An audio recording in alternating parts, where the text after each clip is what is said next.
दोस्तों अस्सलाम वालेकुम वरहमतुल्लाहि वबरकातुहू। हकीम मोहम्मद ख़ान निज़ामणी। ये असां वटि जेको मरीज़ आहे उहो आहे शाहिद हुनर कैंसर जो पेशेंट है।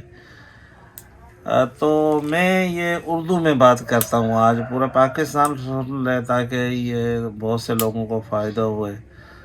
तो ये इसको गले की कैंसर थी। ये मेरे पास जो आया था वो 22 अप्रैल 2023 को आया था। तो बकाया जो कहानी है उसकी ज़बानी इससे सुन लेते हैं, खुद से ही पूछ लेते हैं। 2023 में जॾहिं तो आए उन खां पोइ का सरकारी दवा वरितई, थोरो आवाज़ वॾे सां जी न ॻाल्हाए। सरकारी दवा का बि न वरिती आहे। हाणे का गले में तकलीफ़? हाणे कान थी महसूसु थिए। अच्छा। जॾहिं खां इलाजु करायो, इलाज खां पोइ तव्हां वटां जेको इलाजु करायो न, हाँ। त इन खां पोइ आहिस्ता आहिस्ता तकलीफ़ जेका आहे घटिजंदी हुई। हाणे माना कॾहिं कॾहिं थोरी महसूसु थिए थी, कॾहिं कॾहिं न त एतिरी कान्हे हाणे। जॾहिं नौरे ने नवाबशाह मां इलाज कराई पई उते त पोइ क्लियर थी वियो हुयो।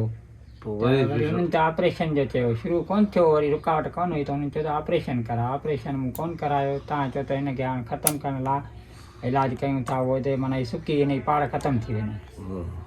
त हुन त ऑपरेशन ते त वरी उथलंदो आहे या छा, त उन हिसाब सां मूं ऑपरेशन कोन करायो। पोइ वरी जेको तव्हां खां लॻी थी दवा कंदो पियो अचां, त हुन दवा मां फ़र्क़ु एतिरो आहे जो हाणे माना महसूसु कयां पियो त तबियत बि सही आहे ऐं माना हाणे रुकावट बि कान्हे। कमकार करींदो? कमकार थोरो घणो बसि ऑफिस जे हिसाब सां कंदो आहियां। उते प्राइवेट ऑफिस आहे, हुन में थोरो घणो कमकार कंदो आहियां। ये वीडियो ज़्यादा से ज़्यादा देखना और शेयर करना ताकि दूसरों लोगों को भी फ़ायदा हुए। और क्योंकि ये इलाज तो आपको पता ही है, सस्ता यूनानी इलाज है। अस्सलाम वालेकुम।